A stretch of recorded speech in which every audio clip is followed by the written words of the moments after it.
ഒട്ടനവധി ബസ് സ്റ്റേഷനിൽ 8 വണ്ടി ചീത്തയാക്കി. ആരാ ചീത്തയാക്കിയെന്ന് ആരുമില്ല. ഇപ്പോൾ പറയുന്ന മന്ത്രി വന്ന് കട്ട് ചെയ്തെന്നാണ് പറഞ്ഞത്. ഞാനും ബാലുവാൻ ഇവിടെ രാത്രി വന്ന് കട്ട് ചെയ്തെന്നൊക്കെയാണ് ചില ആൾക്കാർ പറയുന്നത്.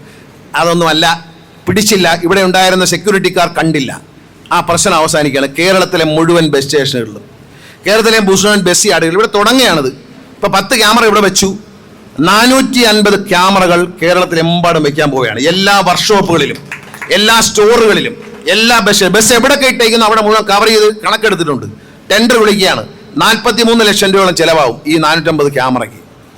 ഒരു കുഴപ്പമില്ല, 2 മാസം കൊണ്ട് ആ പൈസ തിരിച്ചു പിടിക്കും. സെക്യൂരിറ്റി മുഴുവൻ. ഇപ്പോൾ വയ്യാത്ത ഡ്രൈവർ ജോലിക്കാൻ വയ്യ, കാല് ആക്സിഡന്റിൽ പെട്ടു, ജോലിക്ക് വാങ്ങത്തില്ല, അദ്ദേഹത്തെ ഈ ടിവിയുടെ മുമ്പിൽ ഇരുത്തും.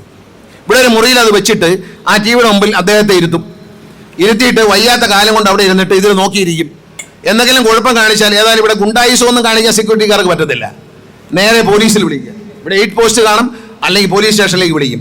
അവർ വരും, അത് കൈകാര്യം ചെയ്യും.